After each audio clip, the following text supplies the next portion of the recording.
yang dibahas berdasarkan dalil akli yang tadi kita sebutkan. Ya, kenapa? Karena waqi'ul maudhu'nya, realitas daripada objek yang kita bicarakan itu adalah sesuatu yang mahsus, ya, sesuatu yang terindra. Ya. Nah, apa dalil bahwa Allah itu ada? Ya. Dalilnya itu sebagaimana disebutkan oleh Syekh Taqiyuddin An-Nabhani, dalilnya itu ada pada setiap benda. Ya. Jadi setiap benda yang kita lihat di alam semesta itu menunjukkan kepada Khalik. Jadi keberadaan segala sesuatu yang dapat diindra itu merupakan perkara yang pasti. Ya, ya apalagi segala sesuatu yang kita lihat di alam semesta ini semuanya kan memiliki awal. Ya, semuanya memiliki awal. Nah, itu menunjukkan bahwasanya alam semesta ini tidak azali. Sesuatu yang memiliki awal itu menunjukkan bahwasanya dia itu diciptakan. Ya. Itu saya kira semua orang akan mengatakan bahwasanya apa yang dilihat di alam semesta ini ada awalnya. Seperti manusia ya, manusia itu ada awalnya. Ketika dia diciptakan ya, kalau manusia pertama Nabi Adam ya, kapan awalnya? Ya awalnya ketika pertama kali beliau diciptakan dari tanah ya, saripati tanah. Manusia misalnya yang lahir atau anak cucu Adam yang lahir dari rahim ibunya, itu pasti ada awalnya ya. Ketika sel sperma bertemu dengan ovum, dengan sel telur, itu merupakan awal daripada keberadaan seorang manusia. Begitu juga dengan tanaman ya, ya tidak mungkin kemudian langsung tumbuh besar ya, kemudian berbuah ya, pasti ada awalnya. Nah, segala sesuatu yang ada awalnya itu pasti diciptakan. Nah, berbeda dengan Khalik. Kalau Khalik itu dia tidak boleh memiliki awal. Karenanya kemudian kenapa Khalik itu disebut dengan azali ya. Khalik itu disebut dengan azali. Ya, atau disebut dengan qadim. Apa makna qadim? Qadim itu kan bertolak belakang dengan hadis. Ya, hadis itu sesuatu yang dia memiliki awal. Ya. Sama seperti kita ini hadis karena kita memiliki awal. Kemudian handphone yang kita punya itu hadis. Ya. Karena dia memiliki awal ketika dia dibuat oleh pembuatnya. Tetapi Al-Khaliq ya, yang menciptakan itu dia mesti qadim. Nah, qadim itu adalah ma la awwala lahu. Sesuatu yang dia tidak memiliki awal. Atau bisa kita katakan ma laisa liwujudihi iftitah. Ya, sesuatu yang keberadaannya itu tidak membutuhkan permulaan. Ya. Sesuatu yang keberadaannya itu tidak membutuhkan permulaan. Nah, itu yang kita sebut dengan qadim. Ya. Atau azali. Ya, meskipun para ulama membedakan istilah qadim dan azali. Sebagian mengatakan sama. Bahwa intinya azali ataupun qadim itu sesuatu yang dia tidak memiliki awal. Sesuatu yang tidak berawal. Dan al-khaliq itu mesti azali, itu sudah tuntutan akal gitu. Kita nggak bisa menerima kalau kemudian al-khaliq itu dia tidak azali atau tidak qadim. Nah, kalau dia tidak qadim berarti dia memiliki awal, berarti nggak layak disebut khaliq. Nah, alam semesta dia tidak qadim dan juga tidak azali. Kalau dia tidak azali berarti dia punya permulaan, dia diciptakan. Nah, berarti di balik alam semesta, di balik benda-benda yang kita lihat itu berarti ada khaliq yang azali, ada khaliq yang qadim, gitu ya. Memang kita sulit membayangkan ya sesuatu yang tidak memiliki awal itu memang sulit dibayangkan. Ketika kita mengatakan bahwasanya Allah itu azali, Allah itu tidak memiliki awal, ya. Itu sulit kita bayangkan. Kenapa? Karena memang kita terbiasa di dalam kehidupan ini melihat sesuatu itu pasti ada awalnya. Nah, makanya memang sulit membayangkan sesuatu yang tidak ada awal itu seperti apa. Ya. Tetapi ketika kita meyakini bahwa Allah itu tidak memiliki awal, itu lebih masuk akal. Meskipun sulit dibayangkan, tapi itulah sesuatu yang bisa diterima dengan akal. Justru ketika kita mengatakan Allah itu memiliki awal, meskipun bisa kita bayangkan sesuatu itu kalau dia memiliki awal, tetapi justru tidak masuk di akal kita. Bagaimana mungkin kita mengatakan bahwa Allah itu memiliki awal, berarti ada yang menciptakan. Kalau demikian, sesuatu yang memiliki awal berarti dia membutuhkan kepada sesuatu yang lain. Seperti makhluk ya, makhluk ketika dia memiliki awal, karena dia diciptakan ya berarti dia butuh kepada Khalik kan gitu.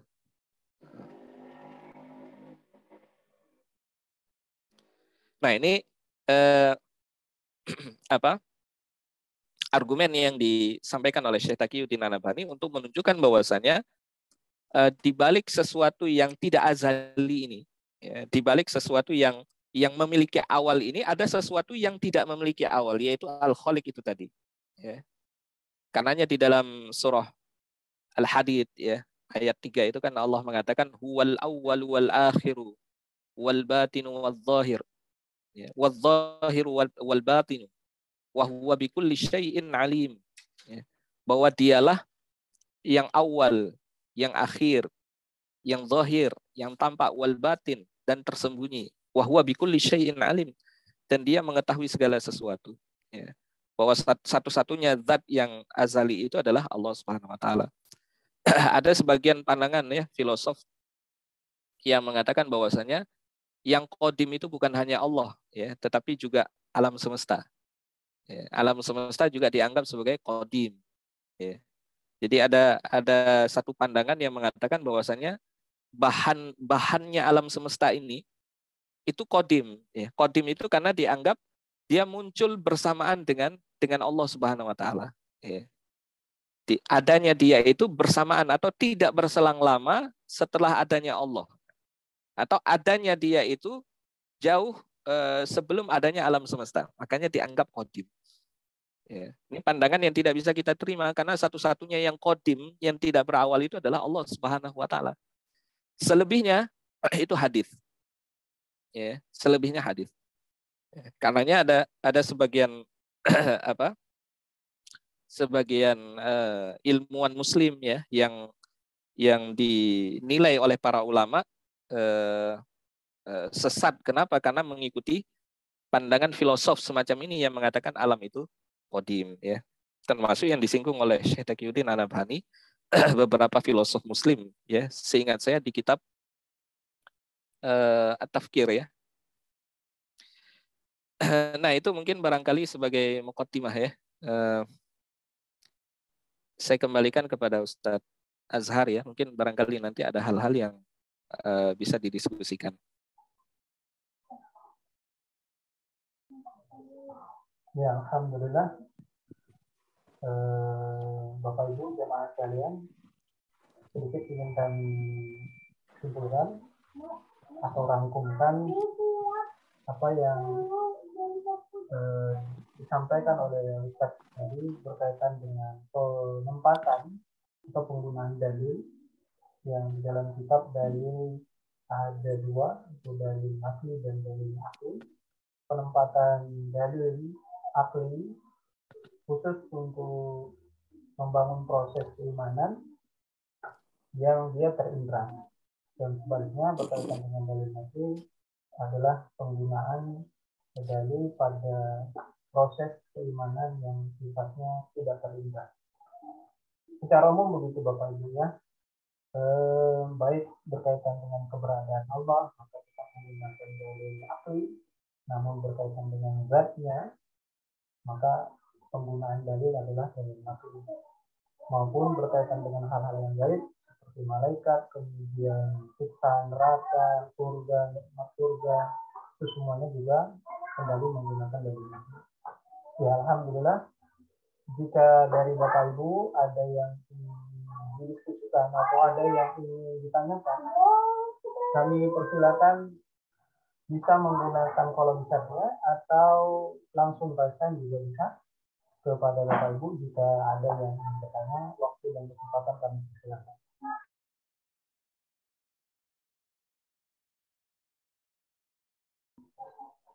Ya, alhamdulillah. Ini sudah ada dua penanya, Ustaz. Yang mana duluan ya? Ya, tangannya udah turun yang satu. Ya, ibu atau ya ibu ini ya, mohon maaf, ibu atau Mbak Fitri Hadun. Ya, kalau saya tidak salah, waktu kesempatannya boleh Bu langsung dibuka aja, maksudnya bertanya langsung kepada Ustaz. Ya Ustadz, saya mau bertanya secara langsung. Bismillahirrahmanirrahim. Tadi Ustadz menjelaskan bahwa segala sesuatu yang punya awal pasti diciptakan. Nah, bagaimana Ustadz kalau misalkan ada yang bilang bahwa misalkan tumbuh-tumbuhan itu kan terjadi, tidak ada yang menciptakan, terjadi sendirinya kayak melalui reaksi-reaksi kimia, itu bagaimana Ustadz? Boleh kasih contoh bahwa segala sesuatu yang berawal pasti diciptakan? Ya, alhamdulillah. Gimana Ustaz, mau langsung dijawab atau kita kumpul? Mungkin ada yang lain dikumpulkan dulu Ustaz. Tadi ada lagi yang ingin bertanya? Ya, Bapak Ibu. Kalau ya, Ibu Bu Atin ya. Bismillahirrahmanirrahim. Assalamualaikum warahmatullahi wabarakatuh. Waalaikumsalam. Ustadz, terkait ini ya untuk menentukan dalil tadi berdasarkan waqi'ul maudhu'nya, itu apakah bisa dikatakan qada qadar itu memakai dalil nakli dan akli ya Ustadz ya? Itu saja.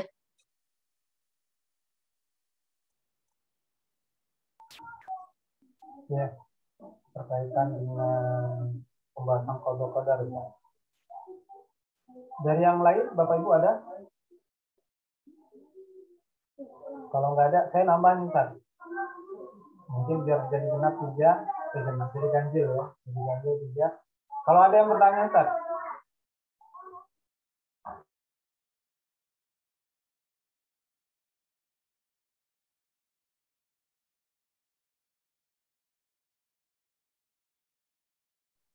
Ada yang bertanya, misalnya hari ini neraka dan surga itu sudah ada atau belum? Nah, ini gimana jawabnya Ustaz? Walaupun sambil bercanda, agak mungkin bagi sebagian orang agak sulit jawab. Ya, mungkin 3 pertanyaan tadi Ustaz.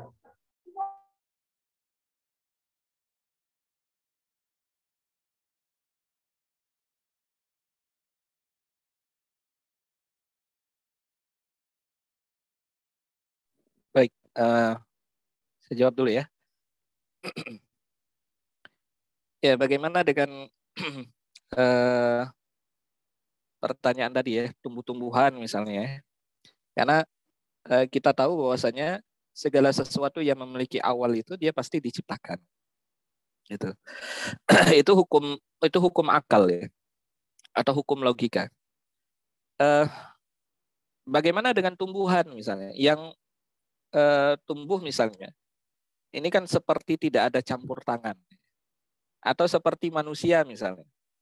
Manusia ketika tumbuh di dalam janin, itu kan seperti tumbuh dengan sendirinya kan begitu. Nah, semua alam semesta, apa yang terjadi di alam semesta, tumbuhnya tumbuh-tumbuhan, kemudian begitu juga dengan perkembangan manusia di dalam rahim ya, itu kan terjadi dengan hukum alam, kan? Sunnatullah. Semuanya itu terjadi atau tunduk di bawah hukum alam atau sunnatullah. Nah, pertanyaannya siapa yang membuat hukum itu? Yang membuat hukum itu adalah Allah. Ya. Ketika kemudian kita menaruh biji-bijian misalnya di dalam tanah, kemudian kita sirami, kemudian tumbuh tunasnya segala macam. Nah, reaksi tumbuhnya tumbuh-tumbuhan itu karena adanya hukum alam yang berlaku di situ. Jadi reaksi kimia segala macam itu adalah hukum alam. Nah, yang menetapkan hukum alam itu adalah Allah. Disitulah kemudian kita bisa mengatakan bahwasanya segala sesuatu yang ada di alam semesta ini, tumbuhnya tumbuh-tumbuhan, lahirnya manusia, itu semuanya makhluk ya, sesuatu yang memang diciptakan oleh Allah Subhanahu wa taala. Jadi kita tidak mengatakan bahwasanya tumbuh-tumbuhan itu ada dengan sendirinya, enggak ya. Karena tidak mungkin segala sesuatu yang ada itu ada dengan sendirinya tanpa ada yang menciptakan. Ya. Jadi tumbuh-tumbuhan ya itu dengan hukum alam itu kan berarti hukum alam itu kan Allah yang menetapkan, Allah yang membuat. Ya. Sehingga kemudian semua tunduk di bawah hukum alam itu. Nah, jadi kita bisa mengatakan bahwasanya semua yang ada awal dan dia memiliki akhir, atau semua yang berawal itu dia pasti diciptakan oleh Allah Subhanahu wa taala.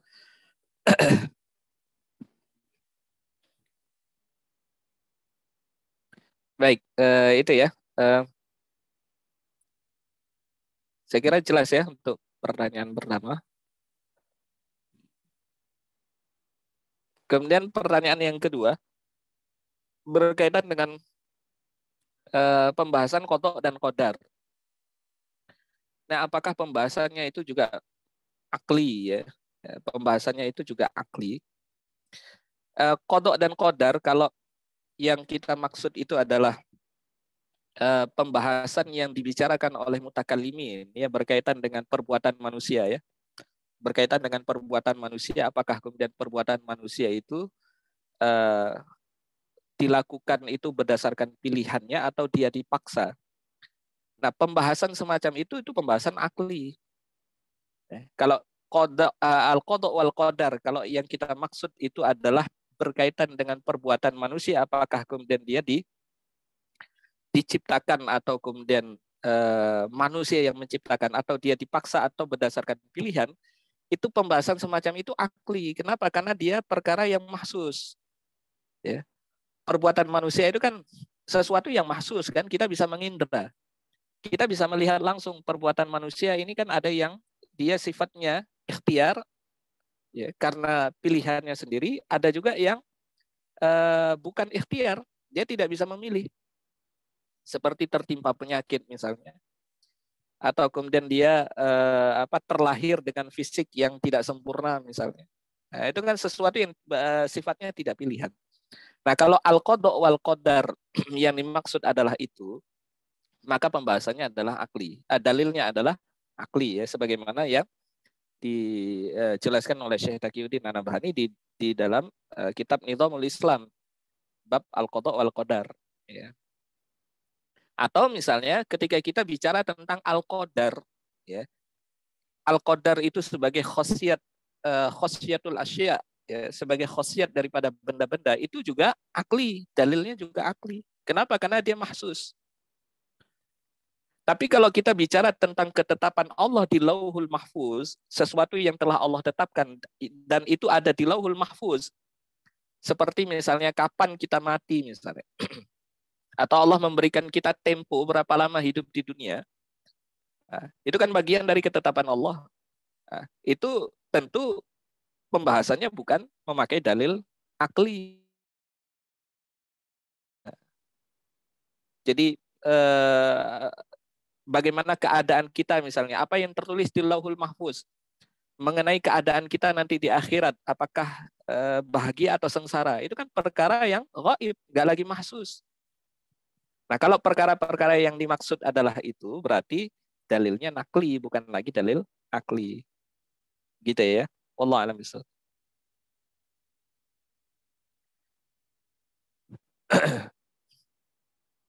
Baik, kemudian pertanyaan yang ketiga ya. Tadi berkaitan dengan surga dan neraka ya. Kalau nggak salah ya pertanyaannya. Surga dan neraka apakah sudah diciptakan atau tidak? Sudah diciptakan atau belum? Ya. Bahwasannya keyakinan kita akan surga dan neraka itu sebagai bagian dari keimanan kita kepada yaumul akhir ya, sebagai bagian dari rukun iman. Itu keyakinan yang tidak bisa kita nafikan ya. Itu keyakinan yang ditetapkan berdasarkan dalil yang qat'i ya, qat'i tsubut dan qat'i dilalah ya. Ketika Al-Qur'an bicara tentang surga dan neraka, itu surga dan neraka itu sudah eksis ya, sudah ada. Artinya surga itu telah ada, kemudian neraka juga demikian ya.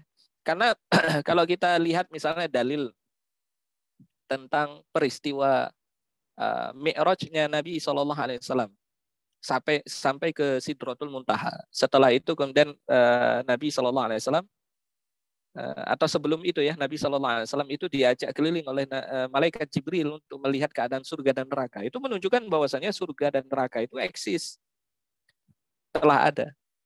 Ya. Begitu juga ketika Nabi Adam alaihissalam, ketika kemudian beliau diturunkan ke dunia setelah sebelumnya beliau berada di dalam surga, itu menunjukkan bahwasanya surga itu sudah eksis, ada. Ya, yang belum ada itu adalah penghuninya, maksudnya dari kalangan manusia maupun jin. Nah, itu yang belum ada. Kenapa? Karena siapa yang menjadi penghuni neraka dan penghuni surga itu nanti ditetapkan setelah hisab. Nah, tapi keberadaan daripada surga dan nerakanya itu kita bisa lihat di dalam banyak dalil-dalil yang qat'i tadi, ya, termasuk hadis-hadis yang mutawatir. Ya, wallahu a'lam bishawab. Ya, alhamdulillah. Satu pertanyaan dari sudah dijawab. Ingin kami konfirmasi terkait dengan Ibu Ibu Fitri sama Atin tadi ya. Apakah memang ada lagi yang ingin ditanya, Bu? Saya udah itu jelas. Jelas Ustaz, alhamdulillah. Jazakallah khairan. Ini ada pertanyaan dari kolom chat Ustaz. Ini berkaitan dengan objek apa yang hari ini sebahagian kaum muslimin memperjuangkannya, termasuk insya Allah kita barisannya terkait dengan Assalamualaikum. Saya bacakan dari Ibu ya, Hatnya Tuhan. Assalamualaikum warahmatullahi wabarakatuh. Izin bertanya Ustaz, bagaimana dengan dalil wajibnya menegakkan khilafah? Apakah termasuk dalam konteks dalil akli atau dalil nakli? Jazakumullah khairan katsiran. Ini gimana Ustaz? Iya. Dalil wajibnya menegakkan khilafah itu dalilnya nakli, ya. Ya, dalilnya nakli, ya. Nah, apa dalilnya? Dalilnya sebagaimana telah kita ketahui, misalnya kalau di dalam Al-Quran, dalil-dalil yang menunjukkan wajibnya untuk berhukum dengan hukum Allah. Ya. Wa man lam yahkum bima anzalallahu faulaika humul fasiqun, dan seterusnya misalnya. Atau ketika dalam ayat yang lain, Rasulullah ketika membacakan ayat di hadapan para sahabat, wa anihkum bainahum bima anzalallah, dan seterusnya. Kemudian dalil tentang wajibnya mengangkat seorang imam ya, atau membaiat seorang khalifah ya, dan celaan Rasulullah SAW kepada orang yang tidak berbaiat atau yang mati tapi tidak berbaiat kepada khalifah. Waman mata walaysa fi unuqihi bai'ah mata mitatan jahiliyah. Siapa yang mati sementara dia tidak ada baiat di pundaknya, maka dia mati dalam keadaan jahiliyah, atau mati dalam keadaan bermaksiat sebagaimana dijelaskan oleh Imam An-Nawawi. Nah, dalil-dalil ini kan semuanya nakli, ya. Jadi yang menunjukkan wajibnya menegakkan khilafah itu adalah dalil nakli, bukan akli, ya.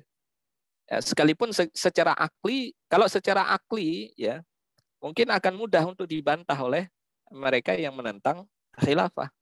Ada sebagian kelompok dari kalangan kaum muslimin ya, seingat saya Mu'tazilah atau Jabariyah ya, saya lupa. Intinya ada sebagian sekte atau sebagian kelompok dari kalangan kaum muslimin yang mengatakan bahwasanya wajibnya menegakkan khilafah itu bil akli, dengan akal. Ada sebagian kelompok dari kalangan kaum muslimin. Tetapi jumhur ulama dari kalangan ahlus sunnah ya, itu mengatakan bahwasanya dalilnya nakli. Ya, kita nanti bisa buka misalnya di kitab Al-Imamah Al-Uzma ya, yang ditulis oleh Syekh Ad-Dumaiji. Itu beliau menjelaskan bahwasanya apa yang dipegang oleh ahlus sunnah wal jamaah, bahwasanya kewajiban menegakkan khilafah itu dalilnya nakli, bukan akli. Bukan akli. Ya, meskipun ada sebagian kelompok yang mengatakan akli, tapi itu pendapat yang lemah. Gitu ya. Jadi semuanya berdasarkan dalil yang nakli ya. Di ketetapannya berdasarkan dalil nakli.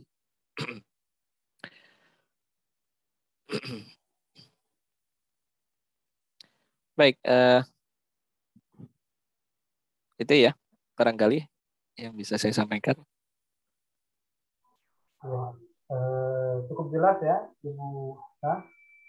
Terkait dengan pertanyaan bahwa dari yang kita jadikan pijakan menjadi dasar kita untuk memperjuangkan kembalinya khilafah tadi adalah dari nakli ya. Ini sudah ditegaskan beliau maupun di titik makalahnya para ulama. Kira-kira masih ada Bapak Ibu yang ingin ditanyakan atau masih ada yang ingin memperjelas?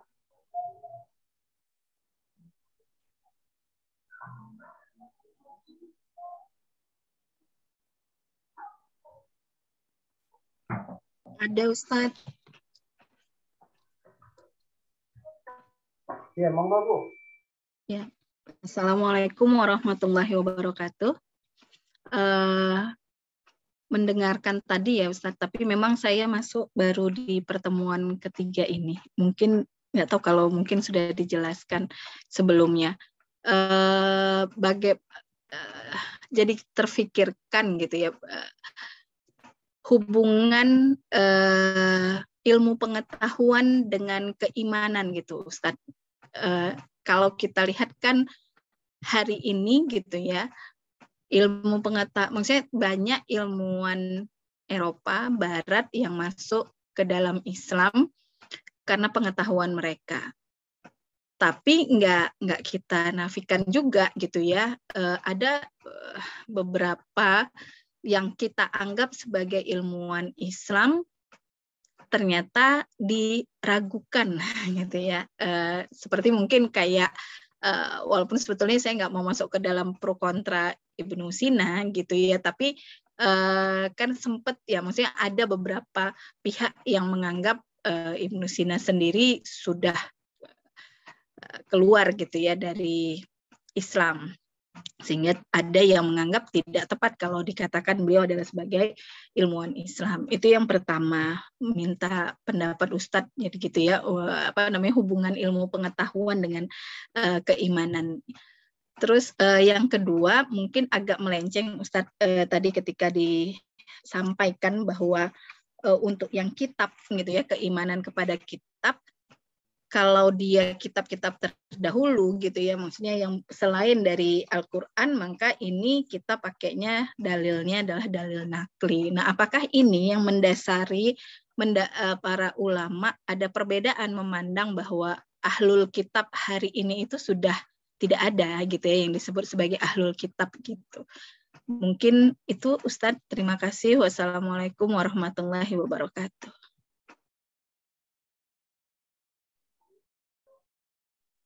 Baik, hubungan ilmu pengetahuan dengan keimanan.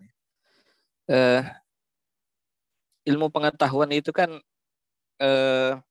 dihasil kajian ya, daripada objek yang objek itu sesuatu yang bisa diindra.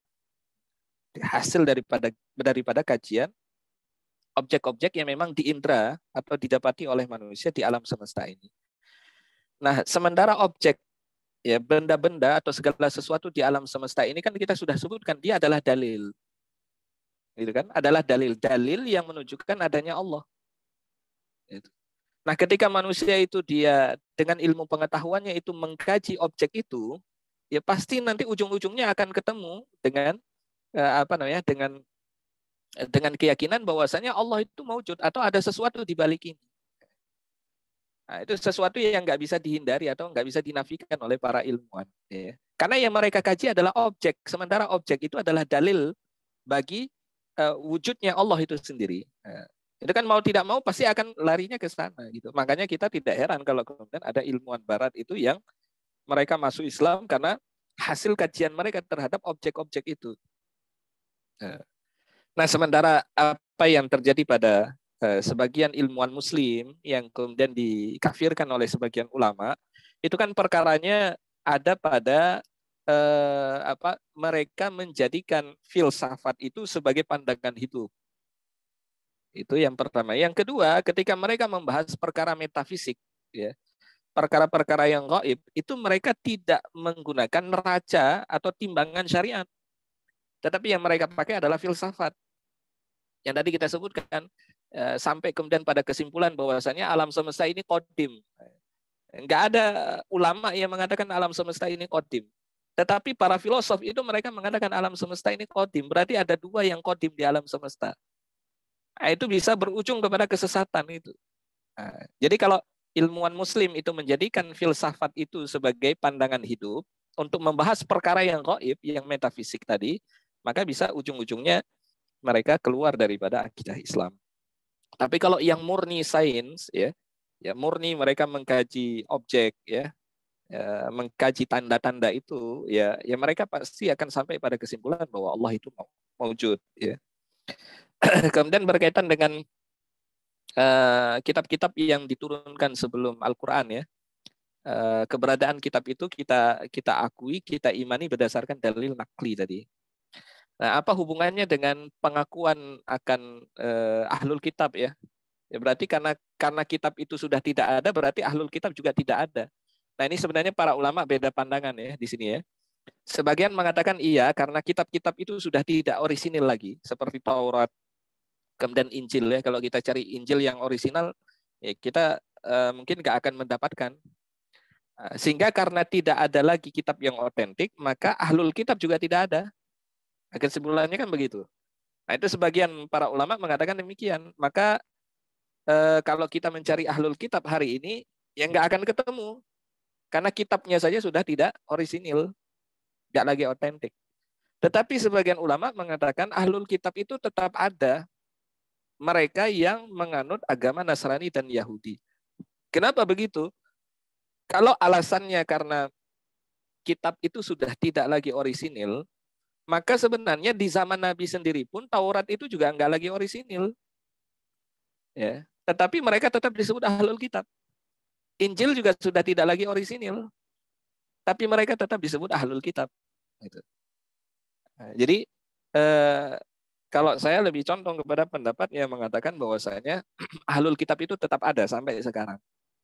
Jadi kalau kemudian argumentasinya atau alasannya itu karena kitabnya itu sudah tidak ada, maka ahlul kitabnya berarti juga tidak ada, maka sebenarnya juga di zaman Nabi juga sama, realitasnya juga seperti itu. Karena Injil misalnya itu tahrifnya itu sudah terjadi ratusan tahun sebelum Rasulullah diutus atau sebelum beliau lahir. Begitu juga dengan Taurat, itu sudah terjadi ratusan tahun, bahkan sebelum Injil itu ada, itu sudah Taurat sudah mengalami tahrif, perubahan-perubahan itu. Nah, tapi toh ternyata di zaman Nabi SAW mereka tetap disebut dengan ahlul kitab, sekalipun apa yang mereka bawa, kitab yang mereka bawa itu tidak lagi orisinil, artinya sudah tidak lagi otentik. Jadi saya kira tidak ada hubungan, ya, maksudnya tidak ada hubungan ada atau tidaknya kitab itu atau orisinil atau tidaknya kitab itu dengan keberadaan ahlul kitab. Ya.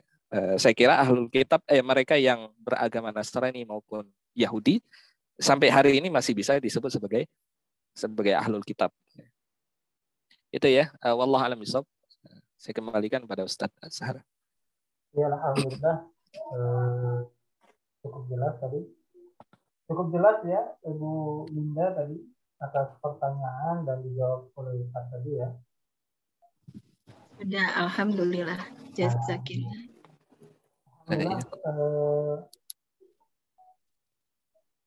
Ya, mohon maaf Bapak Ibu.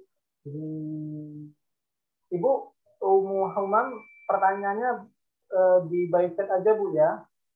Ini kebetulan memang kita ada masa akun kita masih belum diperpanjang. Jadi bisa Ibu kirimkan saja pertanyaannya, nanti japri ke admin. Insyaallah pekan depan akan dijawab oleh Ustaz. Karena ini khawatir recordnya nggak terekam semua nanti. Nah, jadi mohon maaf Ibu, untuk malam ini kita agak percepat waktunya. Jadi nanti bisa dikirimkan saja ke kami pertanyaannya biar minggu depan, pekan depan, ya, pekan yang akan saya lagi datang, dijawab oleh Ustaz. Kepada Ustaz, kira-kira ada yang ingin disampaikan sebagai penutup sesi malam ini, Ustaz? Cukup, Ustaz. Nah, Cukup. saja, Ustaz, ya. Ya, alhamdulillah. Bapak Ibu, mohon maaf. Tadi ada kesalahan teknis sehingga kita semua keluar. Mohon maaf, memang tadi kami tidak melakukan cross-check terhadap akun Zoom yang kita gunakan hari ini. Mudah-mudahan tadi yang terlambat ataupun yang belum bisa mengikuti sepenuhnya akan kami record kajian kita malam hari ini bisa nanti dilihat di channel siar malam YouTube-nya ya. Jadi sekali lagi mohon maaf Bapak Ibu atas ketidaknyamanan apa yang kita lalui malam hari ini. Mudah-mudahan di kajian yang akan datang Jumat nanti, insyaallah kalau tidak ada kendala Allah akan mempertemukan kita lagi. Terima kasih jazakallah khairan pada Ustaz. Insyaallah Allah berikan kesehatan ya. Kalau Ustaz sakit payah nih Ustaz. Nah, mudah-mudahan sehat selalu ya, diberikan lapangan dan juga Bapak Ibu dimanapun berada mudah-mudahan tetap dalam keadaan sehat, dimudahkan segala urusannya dan kita bisa ketemu di kajian yang akan datang. Mohon maaf sekali lagi malam ini kita sudahi dulu. Insyaallah di kajian yang akan datang akan kami informasikan juga. Alhamdulillah kita tutup kajian ini dengan bacaan hamdalah. Alhamdulillahirabbil alamin. Dan doa kepada majelis subhanakallahumma wa bihamdika asyhadu an la ilaha illa anta astaghfiruka wa atubu ilaik. Assalamualaikum